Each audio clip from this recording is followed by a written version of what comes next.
ऋषि मुनियों की पावन धरती, देश धर्म का नाता है। कहते सारे लोग यही हैं, गो हमारी माता है। जाग उठो ओ भारतवासी, जाग उठो ओ भारतवासी, गो पर छुरियां चलती हैं। बंद करो गो माँ की हत्या, सारी जनता कहती है। बंद करो गो माँ की हत्या, सारी जनता कहती है।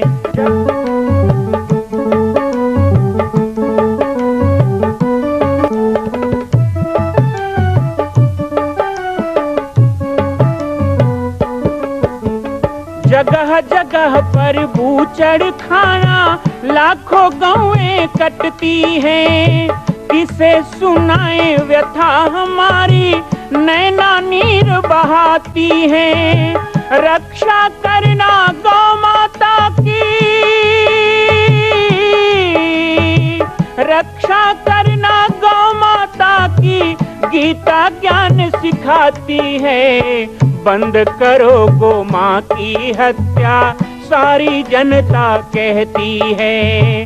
बंद करो गो माँ की हत्या, सारी जनता कहती है।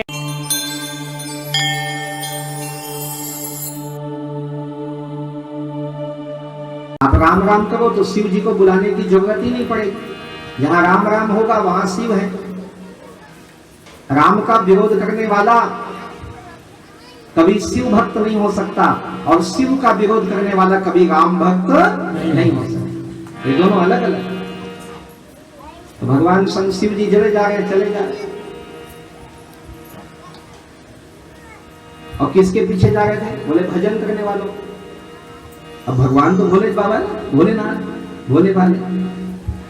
अरे वो कीर्तन नहीं कर रहे थे, वो लोग जा रहे थे मरघट्टी, मसानगंज। एक जने मर गया था, तो वो लोग राम नाम सत्य है, राम नाम सत्य है। तो शंकर जी बोले भजन हो रहा है, पीछे पीछे कूदते चले गए, राम नाम सत्य है, राम। उनको लगा भजन हो रहा है। अब वो लोग चल दिए मसान घाट में। शंकर जी खड़े खड़े देखे, आग वाग लगा के सब चल दिए। बोले अरे राम नाम सत्य है, राम नाम सत्य है, आग लगा चल दिए, सब चले गए, लेकिन ये नहीं गया। बोले सबसे बड़ा भक्त कौन है? ये जो चिता में जल रहा है वो। तो शंकर जी ने उसके राख को ही शरीर में लगा लिया कि तुम्हारे जैसे राम भक्त की भस्म को मैं अपने शरीर में स्वीकार करता हूं। महाकाल की घटना है। उज्जैन महाकाल में जब भस्म आरती सुबह 4 बजे होती, तो चिता से ताजी भस्म लाई जाती। आजकल बंद हो गया, अब तो यज्ञ भस्म से होता है। चिता भस्म लाई जाती, तो भगवान शिव अपने विशिष्ट भक्तों को, विशिष्ट भक्त जो होते हैं भगवान शिव के, जीवन पर्यंत जो भगवान शिव की पूजा करते हैं, आराधना करते हैं, और हमारी तो परंपरा है, हम सबको करना चाहिए। आप लोग नहीं हो शिव भक्त, कौन नहीं है शिव भक्त? जितने लोग जिंदा पूजा करते हो वो शिव भक्त हो, और मुर्दा मानते होगे तो 100 भक्त हो। शिव और 100। हाँ, कई लोग मुर्दा भी पूछते हैं, नहीं पूछते हैं। मुसलमान लोग भी तो मुर्दा पूछते हैं, हमारे में नहीं पूछते, हम लोग तो जिंदा पूछते हैं। हमारे में शिव पूजा होती है, 100 पूजा हमारी परंपरा नहीं है, और जो 100 पूजा करे वो हमारी परंपरा का नहीं है। हम शिव को पूजने वाले, जो जीवन पर्यंत शिव की पूजा करता। और सबको सुबह उठो, स्नान करो, तो तुलसी में जल चढ़ाना चाहिए, भगवान शंकर को जल देना चाहिए, भगवान सूर्य को 1 लोटा पानी चढ़ा के प्रणाम करना चाहिए, उनको धन्यवाद देना चाहिए, धरती को छूना चाहिए, सिर पे लगाना चाहिए, धरती को प्रणाम करके। हा?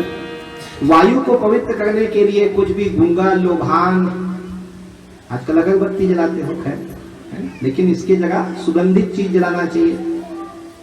ये कोई बाजार में थोड़ा मिलता था, अपने जंगलों में होता था ये लासा, लोभान जो हम जलाते थे, गूगल।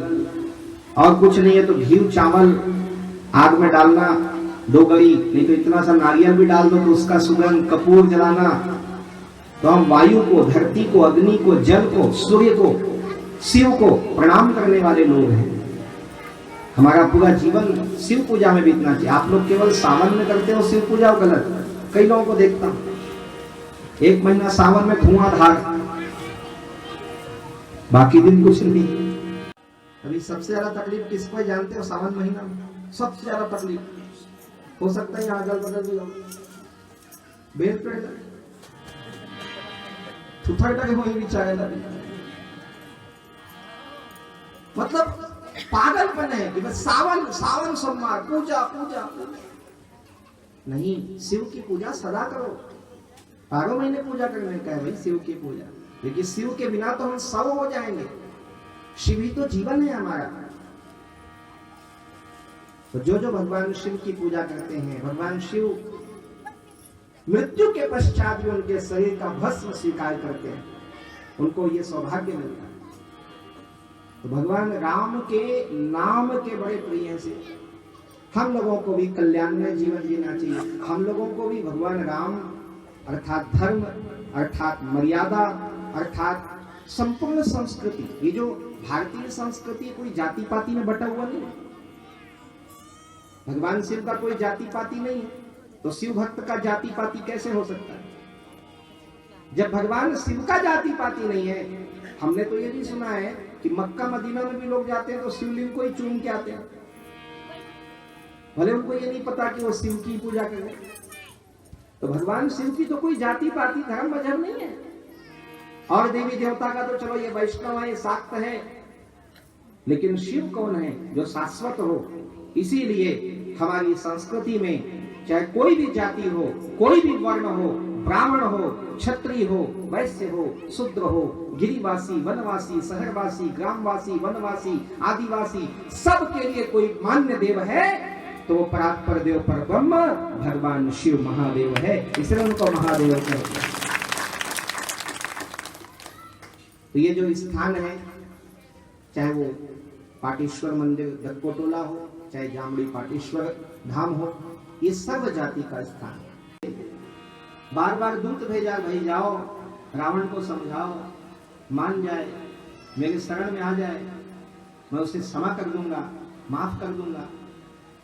अच्छा सोचते थे रावण के लिए, गलत नहीं सोचते। रावण के लिए न गलत सोचते थे राम जी, न गलत बोलते थे। आप लोग तो रामायण सम्मेलन कराते हो, बहुत रामायण होता है इधर, प्रतियोगिता भी होता है ना, सम्मेलन और प्रतियोगिता दोनों होता है। इतना रामायण सुनते हो, रामायण में कहीं पढ़े हो या सुने हो कि राम जी ने रावण को गाली दिया, अपशब्द बोला, बुरे वचन बोला? रावण ने राम को गाली दिया, रावण ने राम के लिए गलत गलत बातें कही हैं, लेकिन राम जी ने कभी रावण के लिए गलत बात नहीं कही। उत्तम कुल पुलस्त कर नाती, आप ऋषि कुल के हो, पुलस्त के नाती हो। अरे आप तो वेद पाठी ब्राह्मण हो। रावण को गाली नहीं दिया, रावण के लिए गंदा नहीं सोचा, रावण के लिए गंदा नहीं बोला, तो फिर रावण को क्या किया? मार दिया। अब आप कहोगे ये कैसा भगवान? गाली नहीं देता है, गलत नहीं सोचता है, मार देता है। बिल्कुल सही है। अपराध का बोध किसी व्यक्ति को करवाने के लिए गलत शब्द नहीं है, लेकिन यदि कोई इतना नीचे गिर जाए कि वो मात्र शक्ति का अपमान करने लगे, संत शक्ति का अपमान करने लगे, गायों पे हमला करने लगे, वेद शास्त्रों का विरोध करने लगे, तो ताहि बधे कछु पाप ना होई, ऐसों को मार देना ही धर्म है। ये हमारे राम कहते हैं। भगवान कृष्ण को एक बार गाली दिया शिशुपाल ने, कृष्ण ने कहा एक बार और दे। शिशुपाल ने दोबारा दे दिया, बोले एक बार और दे। 3 बार दे दिया, और बोल। वो खोज खोज के गाली बोलने लगा। भगवान कृष्ण ने कहा यार तुझे तो बड़ा अच्छा गाली देना आता है, एक काम कर तू 100 बार गाली दे। शिशुपाल ने कहा दे दूंगा। 100 क्या, मैं 1000 बार दे दूंगा। कृष्ण ने कहा 100 बार दे सकता है, बस 100 के बाद 101 होगा ना तो तू नहीं रहेगा। शिशुपाल ने मजाक में लिया। हाँ, कई लोग मजाक में लेते हैं। आप अच्छा काम कर रहे हो और कोई आदमी आपको गलत करे तो छोड़ मूल खा देना, तो वो और चढ़ बैठता है। लेकिन उसको ये नहीं पता कि 100 गाली तक क्षमा किया जाता है और 100 गाली के बाद गाली देने को मुंह ही नहीं बचता, गला ही काट दिया जाता है। ये हमारे कृष्ण का नियम। भगवान शंकर इतने भोले वाले, इतनी दयालु, जो चाहे ले लो। घर बनाया, पूजा करने रावण आया, दक्षिणम घर को ही मांग लिया, दे दिया। ऐसे कोई जजमान देते हो? इतना भोला भंडारी कि चोर चोरी करने आया, घंटी उतारने शंकर जी में ही चढ़ गया, तो ये नहीं बोले तू मेरे ऊपर लात लगा दिया, बोले तू खुद चढ़ गया, उसको आशीर्वाद दे दिया। शिव जैसा परोपकारी दयालु कोई नहीं। लेकिन जब शिव प्रचंड हो जाता है तो शिव को बोलने करने की जरूरत नहीं होती, केवल नेत्र खोल दे तो कामदेव जल के भस्म हो जाता है। ये होता है शिव। तो कभी कभी हम लोग भगवान दयालु हैं ऐसा सोच करके गलत कर्म भी करने लग जाते हैं। आज कई लोग कर रहे हैं, नहीं करना, क्योंकि ये जो स्थिति है ना, वो स्थिति आगे चल के भयावह हो जाती है। इसलिए सर्व समाज, सर्व जाति, सर्व मान्यता का एकमात्र सिद्धांत कोई है तो वो शिव है। आज हम शिव धाम में बैठे हैं, इसलिए शिव शब्द पे चर्चा कर रहा हूं। भगवान शंकर ने अपने विस्तृत व्याख्या में मां भगवती को, पार्वती को अमर कथा सुनाई। अमरनाथ की गुफा में कहते अमर कथा सुनाई। मैं 3 बार अमरनाथ गया। जब पहली बार अमरनाथ गया तो बाबा जी मेरे साथ, तो बताते जा रहे थे कि भगवान शंकर को लगा कि अमर कथा में केवल पार्वती को सुनाऊं, क्योंकि मैं चाहता हूं कि पार्वती अमर हो जाए। बार बार कभी पार्वती बनना, कभी सती बनना। शिव भी सृष्टि के खिलाफ जा रहे थे। शिव को पता है कि वो अकेले सनातन है, लेकिन कहीं ना कहीं माता पार्वती की भी जिद थी कि भाई आप अमर हो तो मुझे भी अमर बनना चाहिए। शिव जी ने कहा कोई जरूरी थोड़े है, संग है इतना ही बहुत है, संग में रहो। बोले नहीं आप अमर हो मैं अमर ना हूं, ऐसा तो कोई जरूरी थोड़े। बोले नहीं जरूरी है। दोनों मास्टर बैठे हो या मास्टर पढ़ लिख के मास्टर बने हो, घूस घूस दे के बन जाते हैं कई लोग, खैर। लेकिन शादी होते ही पत्नी जो है मास्टरीन बन जाती हो, कितना पढ़ी है बताओ। डॉक्टर भी बैठे हो गए, एक आध सुई लगा लिया, लेकिन डॉक्टरीन भी देते हैं होते। तो मैं कहता हूं भाई जब शिव है सनातन और शाश्वत अजर अमर, तो माता पार्वती को भी अमर होना चाहिए। जिद पकड़ ली। शिव जी ने कहा चलो ठीक है, लेकिन खतरा है। ये अमर कथा उसी को सुना सकता हूं जिसको अमर करना हो अमर हो जाएगा।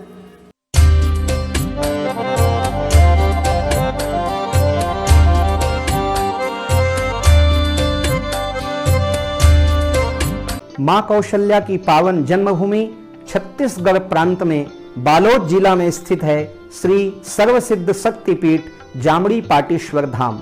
परम पूज्य सद्गुरुदेव राजयोगी बाबा जी की तपस्थली श्री पाटेश्वर धाम और विश्व के अद्वितीय मां कौशल्या जन्मभूमि मंदिर निर्माण का दर्शन करने और इसी प्रकार समसामयिक विषयों पर अपना ज्ञान वर्धन करने के लिए और 10,000 गायों के लिए बनने वाले श्री हनुमान नंदीशाला गो अभ्यारण्य का समाचार प्राप्त करने के लिए आप सभी देखते रहें YouTube चैनल पर राम बालक दास, और हमारे चैनल को आप सभी सब्सक्राइब करें, घंटी का बटन दबाएं ताकि आप सूचनाओं से जुड़े रह सकें। जय श्री राम, जय गौ माता, जय गोपाल।